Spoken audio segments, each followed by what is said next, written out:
And we're live. Good evening, ladies and gentlemen. Welcome to another exciting 2016 edition of Pompously Political podcast, where we're just a little bit pompous. I don't know if we're really a podcast anymore. We haven't done the podcast in a while. We're just kind of doing this video thing. But Kyle, we haven't forgot about you. If you can somehow join us on this video excursion that we've been on for several weeks now. As always, I am your fearless co-host, Scott, and I am joined by co-host Jimmy, who I think is also equally excited to be in the new year, trying out some new things. We got some exciting stories going on. Donald Trump has provided us with a wealth of news topics to discuss going into the 2016 news year, a wealth of face palming to be had. Some crazy motherfuckers up in Oregon doing stupid shit. It's going to be a good episode. Are you excited, Jimmy? I am hell of excited right now. Pretty much, if you could contain my excitement in a ball of hot liquid gas, it would be supernova right now. That's how excited I am. So that's a pretty extreme comparison. I hope you can live up to that. Ooh, you know. I have the feeling I will, good sir, co-host Scott. The gauntlet has been thrown down. But before we go too far into that, it is 2016. Yes. And with every new year, there are resolutions. Do you have any resolutions for 2016? Well, you know, my resolution for 2015 was to not procrastinate as much, and I've just barely gotten around to getting to it. So I think I'll hold off on my 2016 resolution until 2017. That's kind of my thing now. I don't know. Do more. Do more, Scott. That's what I should do. Do more. Yeah. I don't know what that means. It's really vague. So if I fail at it, you'll figure it out over the year. Right. If I fail at it, there's really no failure there because it's so vague that ultimately I've succeeded. Because you don't know what my thing is. So does that make sense? It doesn't make sense to me. But did you do more? Yes, I've already done more. So what's your? Do you get a resolution, sir? You put me on the spot with mine. Growing the beard. I'm gonna grow a beard because I want to. Don't give a damn what anybody says. Yeah. For now, because my wife's already complaining about it. But no, just the standards. I'm gonna get back in shape. But I'm actually going to get back in shape this year. We're not having a kid this year. We're not getting pregnant. So my wife and I both are resolving to lose weight. Because that pregnancy weight, that shit's no joke. And it's real. I am easily the heaviest I've ever been in my life right now. I'm kind of on the do more train myself. There's I had a lot of big plans for 2015. We talked about some of those earlier that I just didn't get to, and I think I'm going to move some stuff around this year and make sure that I really put my energy into some of these things, some of these side projects I'm wanting to take off. Things that make me happy.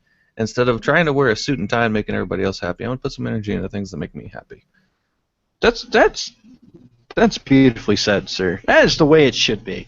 Why don't we do things that make ourselves happy, man? Because making ourselves happy doesn't pay that much money. That's true. Unless making yourself happy is I've got my sugar mama with her degree making money now, so I can make myself happy. And she's happy in her career. She loves it. So hey, two birds with one stone. There we go. Yeah. That 9 to 5 grueling sort of grind that we put ourselves in. If we could only just do that 9 to 5 in something that we actually physically enjoy, physically, emotionally, mentally, if we can enjoy that, then really it's not a job at all, then, is it? It's kind of like a what's the word there? Vacation, if you will, from your non-work life. So, yeah, I completely agree. And one of those people, Scott, that's trying to do something that'll make them happy. Certainly, I don't know about the rest of the world. Is of course Senor Trump out there making campaign ads, trying to become the president, or the next president, if you will. Let me just sum this up by saying Oh.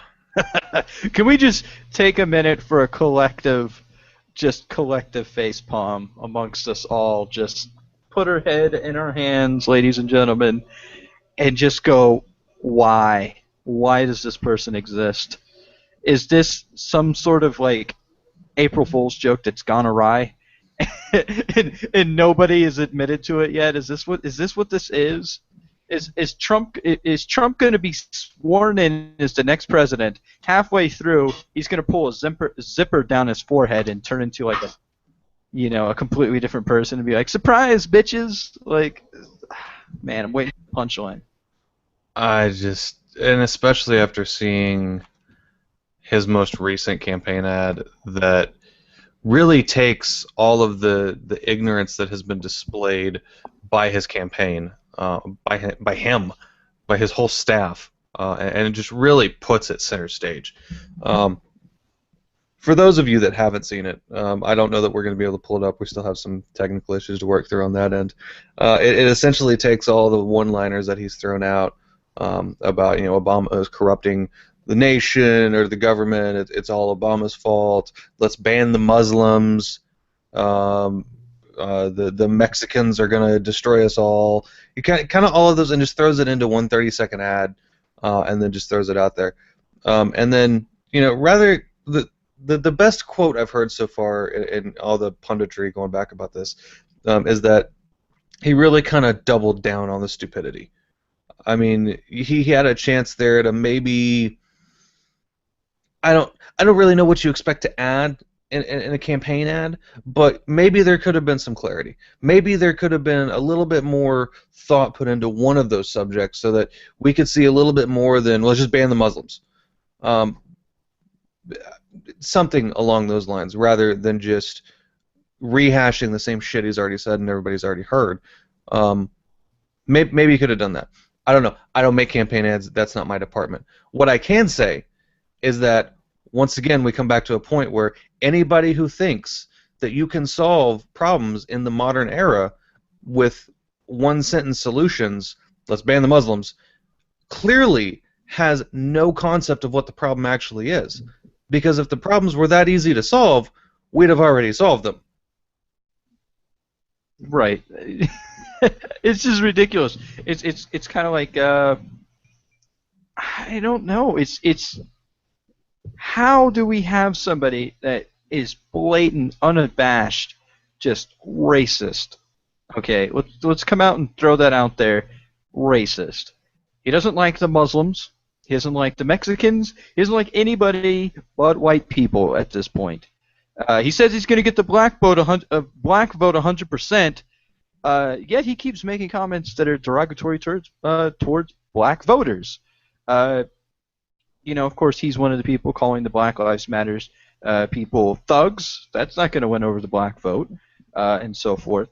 Of course, build a wall around the Mexicans and throw the Muslims out. Yes, you have clearly found yourself one tiny niche demographic of white people that you've honed in on their anger and racist conservatism. That's the only thing that I can think of how you're still around, how you're still relevant. Some people just want to watch the world burn, Scott. I think that's the problem. I would definitely add Trump to the list of those people that are aiming for that. It's pure idiocy to me to think that not only does somebody with such a narrow demographic. I just heard Logan screaming in the other room, and my mind went just absolutely blank. So, oh, my baby's screaming. I should go. Nope, the wife's got him. Anyways, which makes my next comment, or the comment that I was making, incredibly ironic. Someone who has such limited thinking capacity could be in well, he was top for a while. He's now number 2 behind, oh my God, Ted Cruz. Of Republicans, we got to talk. We need to talk about what y'all got going on there. Like, I understand, I get it. You don't like Obama, and because of Obama, you don't like liberals. You don't like Democrats, and it's not just Obama. I mean, there's the liberals that Jimmy and I, as liberals, we don't like those liberals because they're stupid.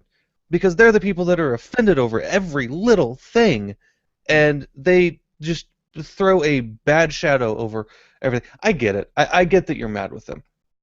But when you're picking a candidate to run the entire country, liberals included, let's try to dial down the crazy a little bit. Because the guys you are putting at the top should be in mental homes. Are you actually listening to what they say? Have you actually thought about the comments they're making? Come on. Help me, help you. We're all in this together. I mean, this is just Ted Cruz. We'll get into him in a minute, but that is a whole nother boatload of crazy that is a completely separate type of crazy from Donald Trump's crazy. And they're the top two candidates going into Iowa. You had Carson there for a while, Ben Carson, who again, his campaign manager and so forth. The two top people in his campaign quit. What does that tell you? Tells me that Republicans don't like that black crazy. Blazy. Trying to combine it. Blazy. So anyways, man, I totally threw myself off there. But the Ted Cruz thing. Okay. Oh no, Idiocracy. That's where I was at. Man, I need to stop. I need to stop doing drugs, Scott. My brain's just not with it. But have you seen the movie Idiocracy, Scott? Of course I have. The movie that started as a comedy and is now becoming a documentary. Exactly my point. Donald Trump is the first stop, the first little brick to be laid in this entire shit building that's going to exist in the future. He's the guy that's like, Brawndo is good for plants. They need electrolytes. That's Donald Trump. That's Donald Trump right there. And it's scary to think that he could be in charge of the country, but it's even more scary to have somebody like Ted Cruz because he is a politician by trade. He is a formal constitutional law professor, which is fucking unfathomable, right? That this person studied constitutional law and taught people constitutional law. He's good enough to make his crazy sound legitimate to certain voices or certain groups of people, and that's what makes him scarier than Trump. Trump, you can look at and go, "Wow, you're freaking dumb, dude. You're dumb." But Ted Cruz, you can kind of go, "Is he crazy?"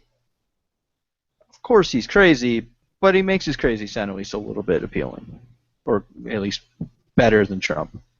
But even he was doing an interview with somebody. I want to say it was MSNBC. Was sitting on the tour bus with him and the way that he talks is like that. It's like the creepy uncle you hear about. That's just like I don't even want to do a Ted Cruz imitation because it creeps me out so much. Just his voice and the way that he like touches people and the way that he explains things like you're a second grader who just really can't grasp what's going on. It's there's just it's like I said, it's two completely different types of crazy. I'm flabbergasted. Yep, you got Ted Cruz, the pedophile uncle, Donald Trump, the racist grandpa, and Ben Carson, the sleepy nephew. Which isn't Carson basically out of the race now? Isn't he somewhere around, I don't know, bottom? Pulling up the Real Clear Politics now to take a look at it. Carson 8.8%, running at puts him in fourth, which might as well be bottom. You got Rubio, who may be a viable candidate to get the nomination at 11.5% national.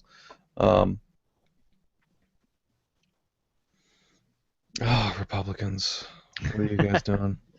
And you know, you can say what you will about liberals, but we kind of have a united front at this point. Yes, we do have the Bernie Sanders people, and we have the Hillary people. But ultimately, if one of those people get the nomination, we're going to vote for them. That's the thing. That's the thing about it. I am. I can't say that if Hillary gets the nomination, I'm going to vote for her. I just. Well, who would you vote for then? Would you vote for a guy on the right? There's nobody. I probably wouldn't vote. I would leave that box unchecked at that point. Well, the thing about it is, this is the way I look at it, and this is the way I implore you to look at it. Okay, you have a candidate like Hillary that yes, she's a politician. Yes, she's conniving. Yes, her husband, who some would say is the first black president, has a womanizing history. You never heard that before? No. Never heard that before? Back in the 90s, because you know Bill Clinton's a saxophone player and smooth talking. This guy could, you know, he could sell water to a well, ice to an Eskimo. Yeah. There we go. I was trying to take up the cliched sort of comments here, and so because of that, because of how cool he was, people were calling him the first black president. That's what they were going for. It was a joke, ultimately. It's a terrible joke, but okay. I think he's even said it, he was honored to be America's first black president or something. But man, it threw me off again. I got like the attention span of a goldfish right now. What was I getting at? Okay, yes, all these things about Hillary. It's all coming back to me. But you have to look at it like this. We have to put on a united front because at this point, the incumbent that we have, obviously, Obama's term is done. We no longer have the incumbency favoring the election for us, which is typically how these elections go. So it's the potential of regime change that we could get a Republican in office that's going to rescind all the things we've accomplished under the Obama administration. Which, whether you look at it as a lot or whether you look at it as a little, whether, you know, those things could be potentially rescinded. If you keep that united front and vote for the candidate she's not your first choice, she's probably not even your second choice. At the same time, if we know she's going to get the nomination, we unify, we rally behind that candidate after she's got the nomination. We can secure and make sure those things stay in place, like Obamacare. Like if we get we're going to talk about the executive action on gun legislation, if it's a good thing, keeping that intact. Do you see what I mean? Like, that's the only reason why I would vote for her. You get what I mean? And I implore you as well, sir. Please don't let the Republicans win.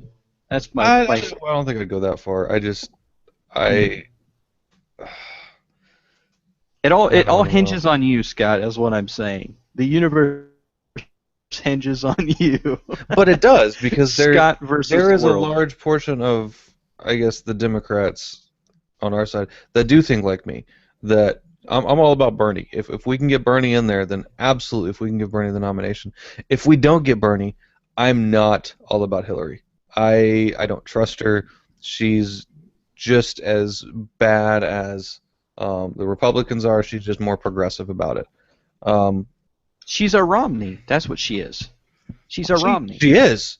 That is the perfect example. That, yes, Obama beat Romney twice in that election. I don't trust her. I don't trust her with that much power. I think she would. I don't think she would be bad for the country, but I still wouldn't trust her in that position. She has too many people in her pocket. I think that what Bernie is offering is legitimate change. The change that Obama promised, I think Bernie is offering to actually deliver something like that with massive reform across the system, which is what we need, because we have an outdated system that's just not working anymore, that has spun so far out of control that there needs to be some major changes. Hillary's never going to do that. So I guess to go back to my original point, you have people like me that's on the Bernie train because we understand there has to be change. There has to be significant, substantial change, and Bernie is promising to deliver that. And his track record shows that it's more than just blowing sunshine up our asses. Whereas with Hillary's track record being just like every other politician out there, there's no change that's going to come for that. And it's not that I'm not voting for Hillary, because I'm not voting for a Republican either, because they're going to be the exact same way. There's no change coming out of that. And at this point, I'm so convinced that we absolutely have to have change, that if nobody's going to offer, I can't support them. Even if that means supporting nobody, I can't support them going in. Right. I can respect that. Just at the same time, though, like, if enough people, because I want Bernie Sanders to get the nomination as well. I am not that big of a Hillary fan. I think that he has the type of policy and the type of thinking that we need as a country to move forward. The thing about it is the likelihood. Whenever you're looking at politics, you have to look at it in a grand picture of likelihood and what's going to further your ideals the best with the worst case scenario. You see what I mean by that? By how are you going to get the best outcome with the worst possible scenario? Which our worst possible scenario is that Bernie doesn't get the nomination and Hillary does, right? So how can if we go, okay, I don't like Hillary, so I'm not going to vote for her, but I'm not going to vote for a Republican either. I'm just going to sit this one out. Do you think the Republicans are going to sit it out? No, they're going to go. They're going to go to the polls because they think the Republicans legitimately think they have a chance. Which what I'm saying is, what's the difference? It's going to be another standard, stereotypical bullshit politician that gets elected into office. What does it even matter? But it's about maintaining the ground that you do have. You see what I mean? Like, yes, there's not going to be monumental change under the Hillary Clinton administration. There's not going to be, there's not going to be any reform as far as education. There's not going to be any getting money out of politics. There's not going to be any of those things that we want from our politicians right now. With that being said, the gains that we have under the Obama administration can all be undone with the wrong person in office. And I don't think Hillary is going to remove those things because those are the hallmarks of why she got elected, is maintaining what we currently have. If one of the Republicans get in, on the other hand, the slate's going to be wiped. Obamacare is going to go. Any sort of gun legislation is going to go. Any sort of ground that we've made as far as the legalization of marijuana, which we have states legalizing it, I can imagine under a Republican administration, they're going to crack down on that. The feds are going to step in a lot of those situations. So that's what I'm looking. I'm looking at it pragmatically and what we could potentially expect out of a Hillary administration if that's the option that we're left with. Which I would take that over a Republican any day, which is why I would vote for it. Honestly, she's our Romney. She is a computerized, manufactured candidate whose sole purpose is to get elected. Yeah. Yeah. It's just, yeah, it is what it is. Yeah. But then you also on. Just one last thing. You also have the added perk of having the first husband at this point, of the first husband having presidential experience. I mean, that could add to it. And Clinton wasn't that bad of a president. Terrible husband, great president. She forgave him. So can the country. All right. So there is a couple other things going on. We're about a third of the way through the episode now. We got the situation in Oregon to talk about. There's some crazy stuff going on up there. You've got the Saudi Arabia-Iran thing, which we can go on. We can do that later on. What I really do want have to hit. I do have video for that, so we'll play that later. Okay. What I really want to hit, and I think will go into the situation in Oregon, is the president is promising executive action on guns. And while we were discussing the last topic, I pulled up some interesting statistics um, that I would like to go over real quick, if you've got a minute. You know what? I'm not going anywhere. So. All right. Yeah. So when we talk about gun violence, when do we typically have that discussion? Well, the answer to that, Scott, would be when we have a tragedy. That's typically when we have this discussion. Right, tragedy, which would be mass shooting, where as by definition, more than 4 people are killed. We have the San Bernardino, we have all the school shootings that come up, but that's really throwing, I guess, a incorrect light onto this argument. Because a lot of the counter argument that comes back whenever we have these discussions surrounding these events is that, well, it's such a small number in the scheme of things. 18 people were killed. There's still 320 million people that are fine. It's not that big a deal. Even 18,000 or 1,800 people have been killed from mass shootings. Then still 320 million people are fine. But that's framing the conversation wrong when we're only looking at it that way. Just some quick numbers right here. FBI figures report that, or USA Today, looking at FBI figures, reported that 777 people were killed between 2006 and 2010 by a mass killer. That's the Columbines, the Sandy Hooks, the Newtowns, things like that. That's the mass shootings. And when you look at it, 774 people out of a total of 4 years, out of the 325 million people we have in America, it's really not that big of a deal. But again, right, that's the wrong frame. Let's frame this properly. What we're talking about is gun violence. Strictly gun violence. And I guess what really opened my eyes when I was looking into this was that 2015 will be the first year on record where deaths from gun violence will surpass deaths from motor vehicle accidents on the year. There were expected to be 33,000 deaths from firearms as opposed to 32,000 deaths from motor vehicle accidents. Which, when you start looking at that 774 is a very minute portion of gun violence. So minute that it only gets a voice because of the psychological impact that it has. Because statistically, it's kind of irrelevant. And I'm not saying that to take away from any of this. Please don't misunderstand that. It's just, in the scheme of things, it's a pretty small percentage. When you look specifically at the gun violence or the gun fatalities, the number is skewed a little bit because 62% of that is suicide. But still, that leaves almost 32 deaths a day from gun violence. That's the problem.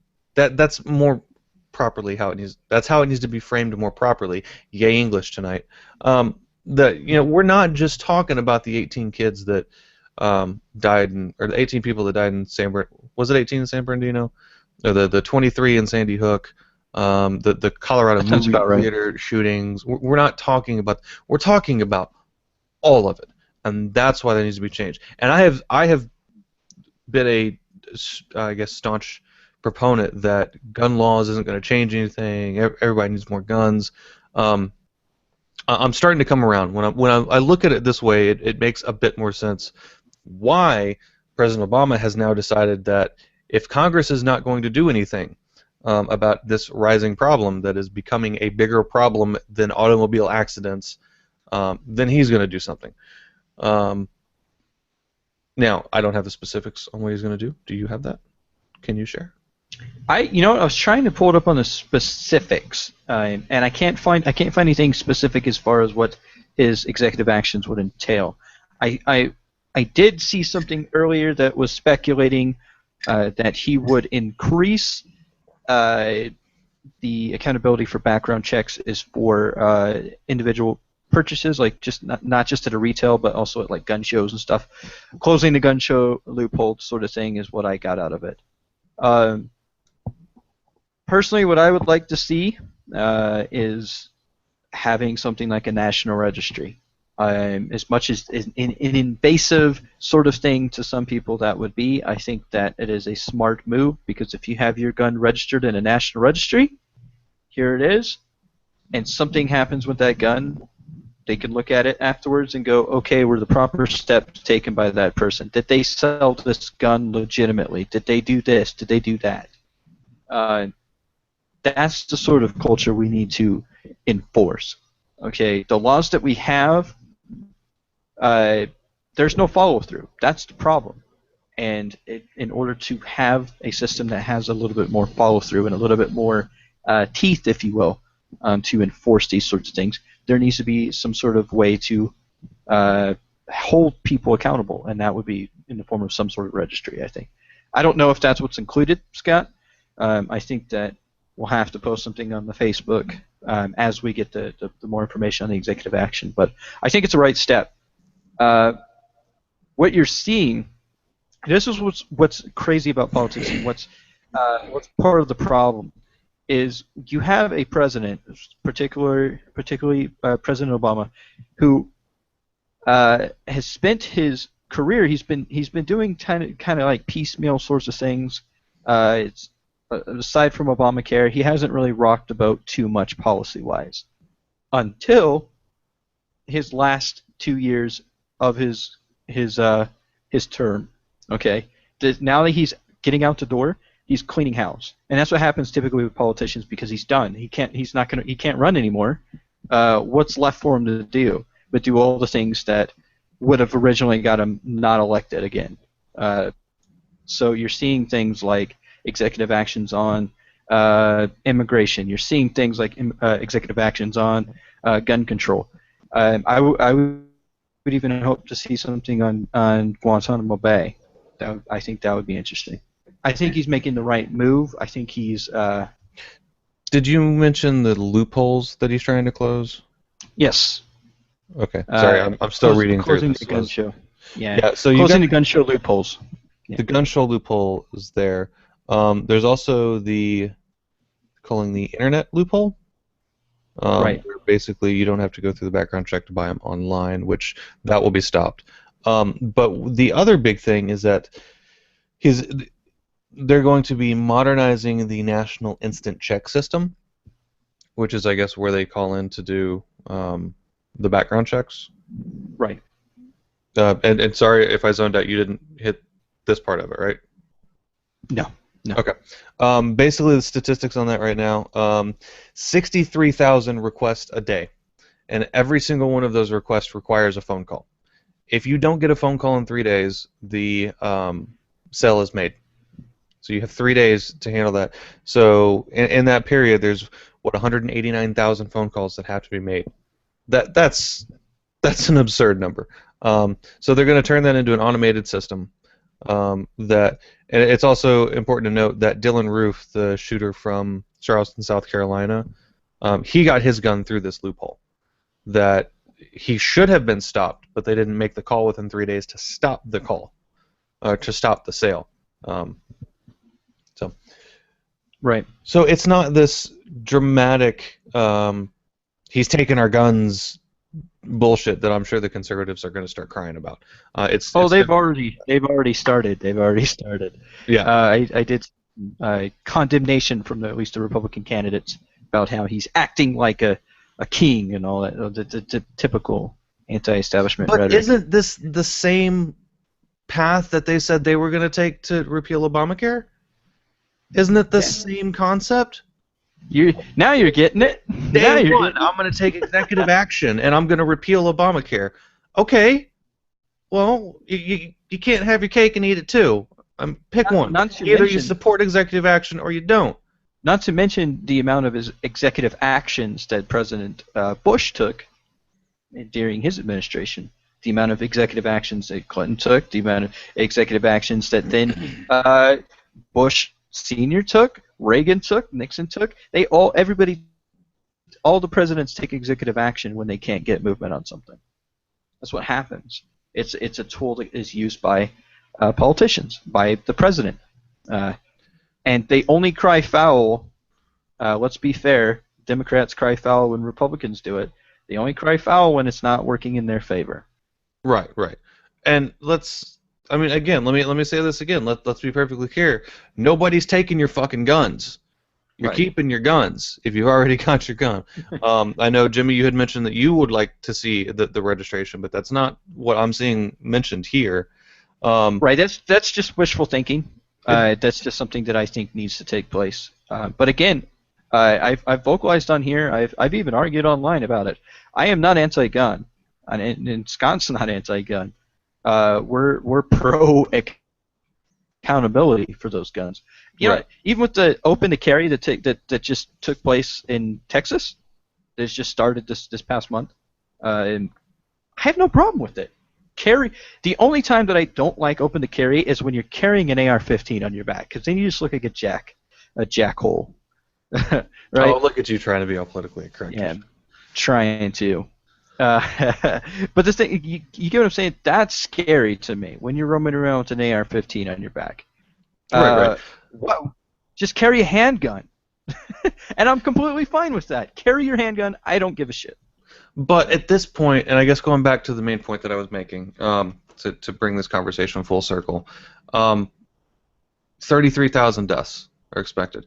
Even if you take suicides out, but fuck it, let's leave the suicides in, because if you don't have the gun there, if you can't get it because you're mentally unstable, suicides are going to go down as well. Maybe that's a good thing, maybe that's not. That's not the discussion we're having right now. But like I said, nobody's taking your guns. Another interesting statistic: the Brady background checks from the Reagan era have blocked more than 2.4 million gun sales, just strictly through background checks. We're enhancing those background checks to help out even more. At the end of the day, something needed to happen. Something has happened. We have had discussions for years about this will work, this won't work, this is why it will work, this is why it's crap. Now we're doing something and we're going to see what happens. Now there's actually something that we can point to and go, okay, that worked, or okay, no, that didn't work, maybe we should look at another option as well. But the one thing that I ask that we keep in mind when we're looking at the grand scheme of things, again, going back to the statistics, mass shootings are going to happen. They are a minute fraction of the problem. They're going to happen.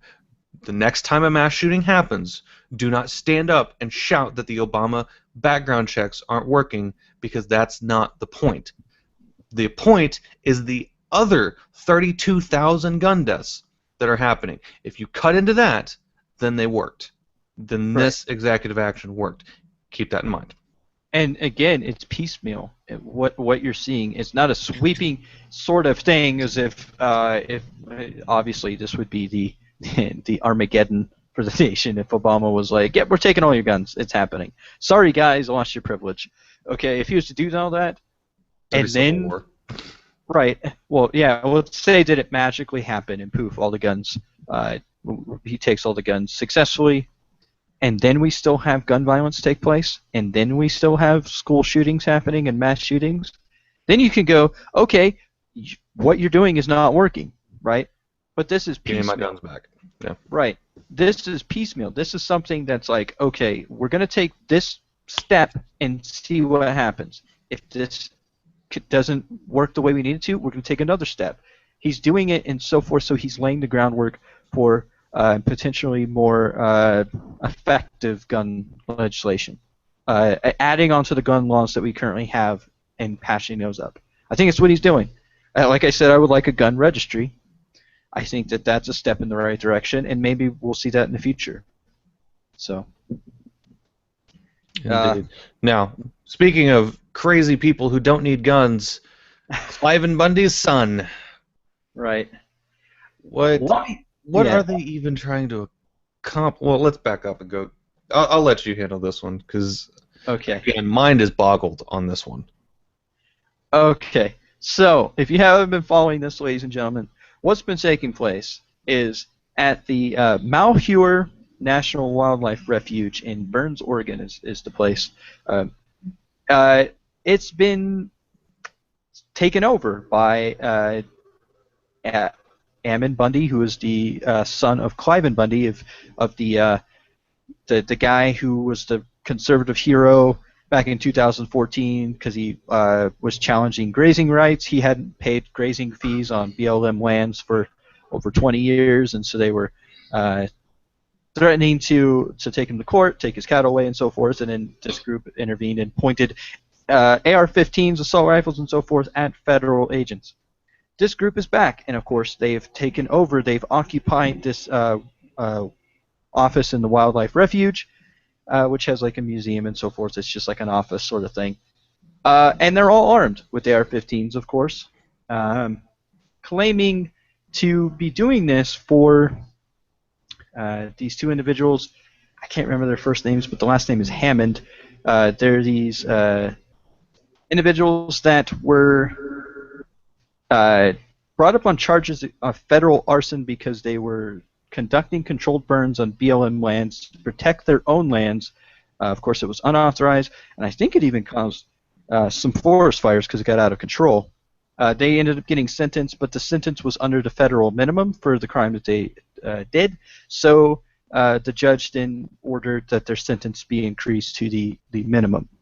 So they're complying with those wishes. The Hammonds are saying that they have nothing to do with these a-holes in the Wildlife Refuge. On top of that, the Ammon Bundy and his group are fighting for the return of federal lands to ranchers and miners and so forth, and making it privately owned. So that's kind of what they're going for. Now, before we go into the crazy train on this one, there is a bit of validity in their complaints. If you look at a map as far as federally owned land, I guess east of the Mississippi. Okay. West of the Mississippi? Oh West my of the God! Mississippi? Yeah, my holy crap! It's after 9 o'clock. My brain shut off. We're just not working now.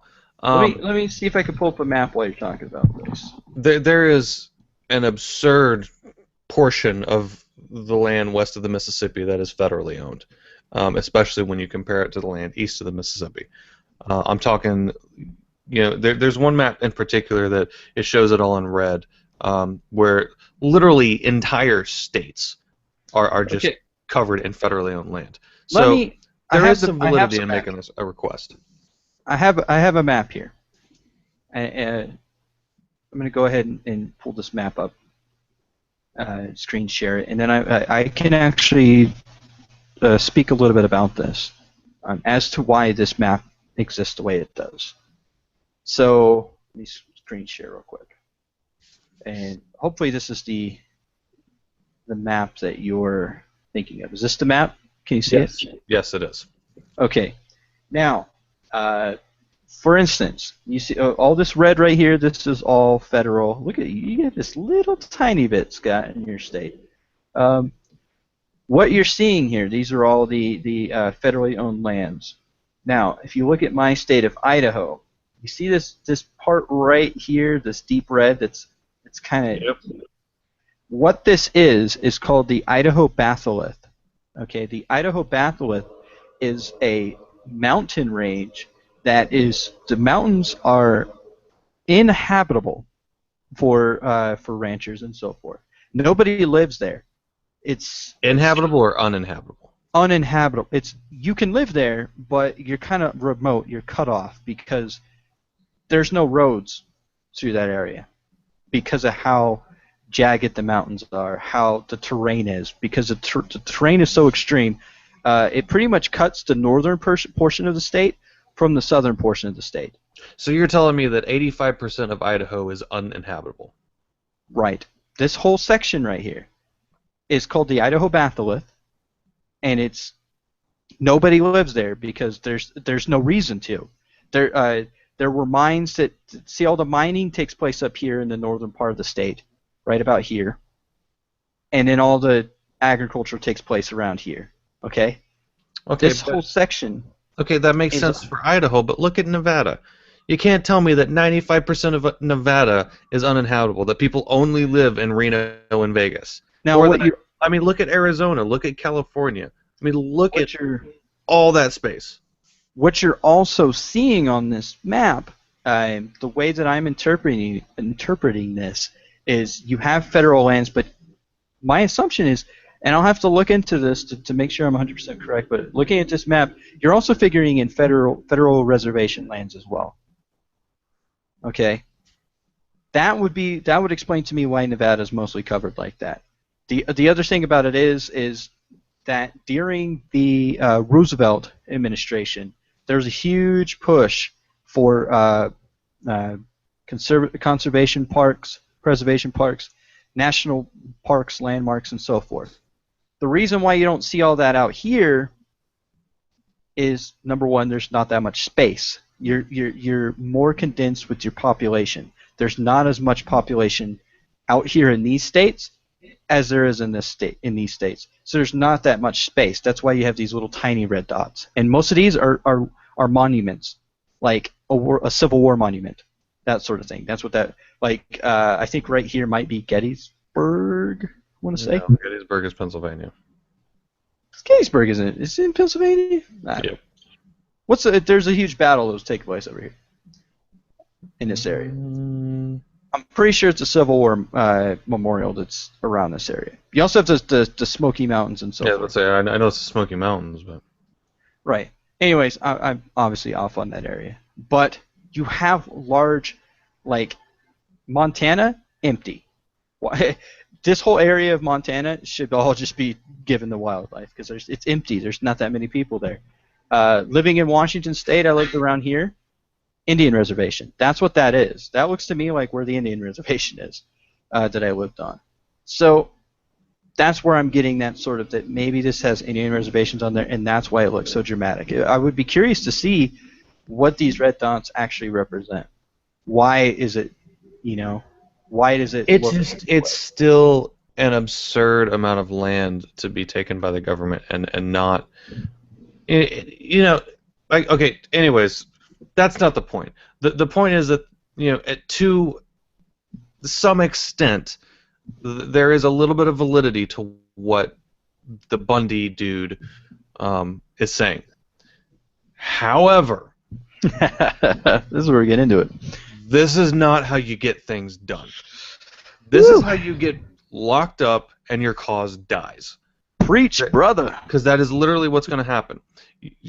There's been several articles I've read. One article said, the only thing they've accomplished is that they're testing the patience of the locals, the people that live in the area, because nobody's listening to these people.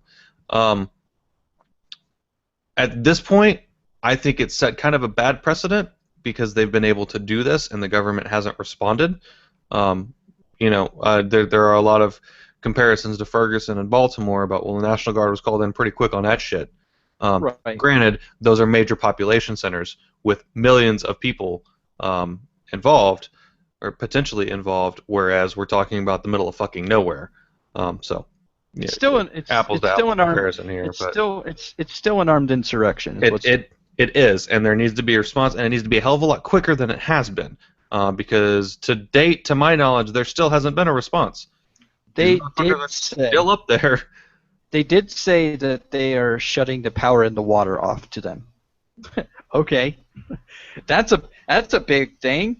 I guess part of the reason why they're not responding, from my understanding of the situation, the reason why they're not responding with the force that say they responded to in Ferguson, the justification for it is they're trying not to turn to another Waco. Is the whole thing? Oh, it's a baby. Yeah, baby's back. Now guest starring Logan Dimming. No, and I can understand not wanting to do the Waco, but still, I mean, these are armed idiots that... Has Obama even issued a statement on this yet? I haven't seen anything. He was too busy crying over gun control. So back to my point.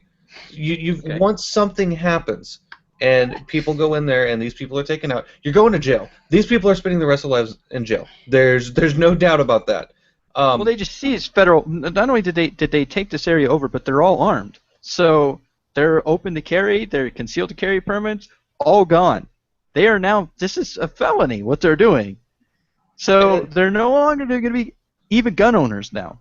So maybe And this is a good thing. I'm for not us. sure of the exact charge. What I could throw out words. I'm just not 100% sure which one would be the correct one in this case. But in this instance, with an armed insurrection, which um, I want to say treason, but I don't know if it really falls under treason. I guess it would, because they had an allegiance to the United States, and now they're doing an armed takeover against the United States. The penalty is death. I This- mean, I don't think it'll go quite that far. But what I think, I don't think they'll be killed, but that's the possibility. That's what these people are facing, and you're going to go in there. The government's going to retake this land.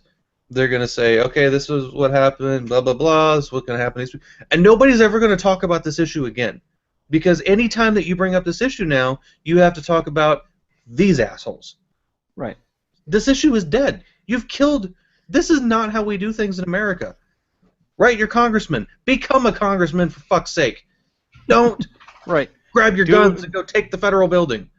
Don't never- do like your daddy did. Don't do like your daddy did, and not pay grazing fees for 20 years.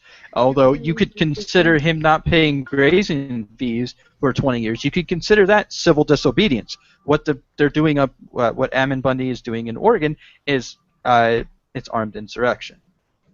There's a difference there. Similar to the situation that took place, of course, you can look at. I obviously like to look at the history of it. You had the Mormons do it in Utah. They had an armed militia that clashed with the federal military. That took place in Utah. Mid to late 1800s. Okay. You also have the Bacon's Rebellion, which was, I believe, over gathering taxes in the early stages of our country. You have these armed insurrections, and of course, the Civil War is the most notable. That's enough to get Civil War, and Civil War's in there. Yeah. So you have situations like this, Scott, that don't end well for the individuals that are doing it. And of course, you have the aspect that the federal government is trying not to make martyrs out of these people, which I don't think will be a problem because there's a group called the 3%, the 3%ers. I guess it's a play off of that. Apparently, only 3% of the population participated in the Revolutionary War, so that's why they call themselves the 3%. They're really big here in Idaho. They're a paramilitary group, just like these Ammon Bundy militiamen. Okay. They even say that what they're doing up there is ridiculous and stupid. So you have paramilitary groups that are condemning the acts of other paramilitary groups. So I don't see them inciting much of a rebellion other than they're going to go to jail. I hope they go to jail, and I hope they lose their ability to carry guns. Every single one of them. Because you know what looks stupid? Somebody with a cowboy hat that has the inability to carry a gun. That's what looks silly. Like, wow, you know. Indeed. Should we jump into Iran? We should. We got about 8 Arabia? minutes left. That's a good closing topic. Okay. I know you. And I don't know if you know this about babies before we go into this, but if you look, like how he's going cross-eyed, like babies don't have that focal acuity until like 6 months old, so they just sit and go cross-eyed all the time. Right. And it's really funny.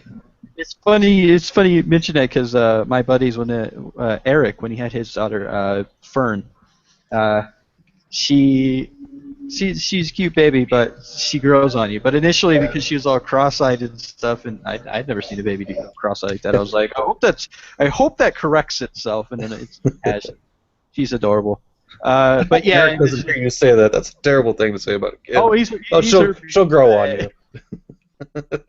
Yeah, well, he's heard me say it before. She's an adorable kid. I'm not knocking her, but when she was initially born, you saw her all cross-eyed there, like holding her up, and then I'm like, I'm supposed to say good things, but why is she cross-eyed? Like, it's all right. One of my buddies down here, as soon as he saw him, accused him of being Mexican. Oh goodness. Well, he's a little. He's like tanned. He's like a tanned He version has of his you. mother's skin, very olive.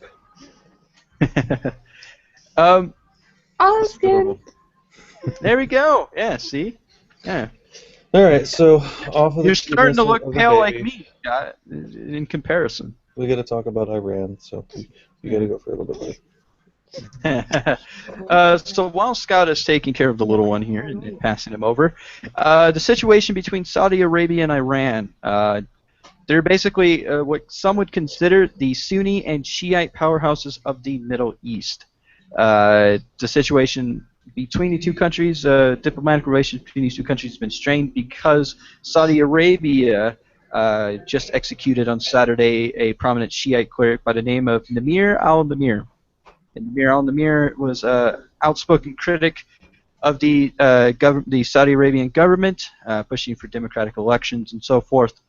He is also, obviously, like I said, a Shiite cleric, and Iran is a predominantly Shiite country. And so the established government in Saudi Arabia, which is predominantly Sunni, has the reason why he was executed was under terrorism charges, that he was apparently linked to the Iranian government, that he was a spy and so forth, which he adamantly denied on multiple occasions. But that's kind of the play that they have put on there. So this cleric got killed. He was executed by the government, and hours after his death, there's protests that took place outside the Saudi embassy in Tehran, in Iran, and immediately they've been pulling diplomats from both sides, and relations between the two countries have been cold. Also in the mix, Bahrain has a similar sort of issue. Bahrain has also severed ties with Iran as well, citing Tehran as blatant and dangerous interference, is what they're calling it. So first, let me show you the map. Let me go ahead and pull this up. I'm going to show you a map real quick. This is the first part of the article. This is a CNN article is where I've got this information. So here's the map right here. I can actually make it bigger there. You see it? Bam. I do.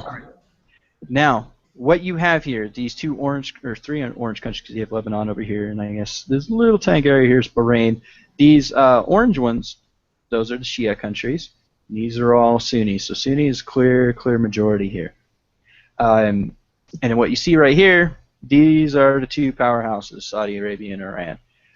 With that being said, a lot of these countries are following suit and condemning Saudi Arabia as well. Or at least, yeah.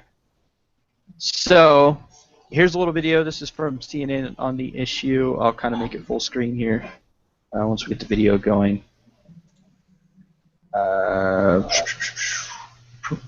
are you going to be able to hear this? I might have to pull my volume up here. Voice meter. So do you have anything to comment on that while I'm pulling up the video? Not really. I'm still kind of lost on this whole thing. It doesn't entirely make sense to me. Well, okay, so he's a Shiite cleric living in a Sunni country, and of course the Shiite dominated Iran really like this guy, of course, because birds of a feather sort of flock together. But on top of that, you have the Shia, the Sunni majority in Saudi Arabia, and the so-called marginalized Shia in population that are in that country. He's been an outspoken advocate for these elections and so forth, and for getting democratic elections, and he's anti the Saudi Arabian government and so forth. He's had a lot of pretty big following, and because of him being killed, there's been outcry against the government because of it from the Shia population, for the most part. Where'd it go? Oh, you have to go here.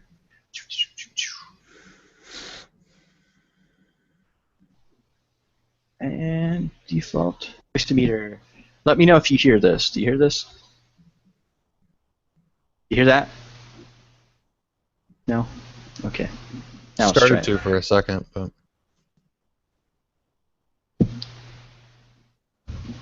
see, I knew it wasn't going to work properly. You might have to mute your mic, man. Okay.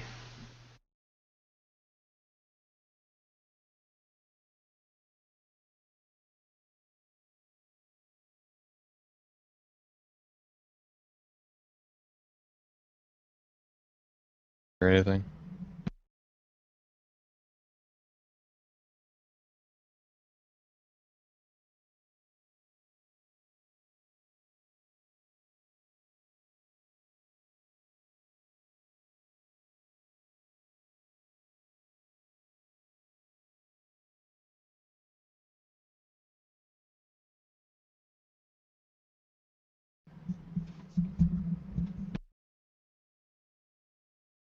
Can you hear me? Jimmy, are you there? Hello? Hello. Yeah, I didn't hear anything. Goodness gravy. You're echoing too. Hold on a second. Row. Goodness, can you hear me now? Yeah. Okay. Yeah, there's no echo now. Let's see if you can hear. Were you able to hear the video at all? Nothing. I couldn't even hear you. Okay. Could you hear that? Hear what? The video? This is an epic failure, guys. Yeah.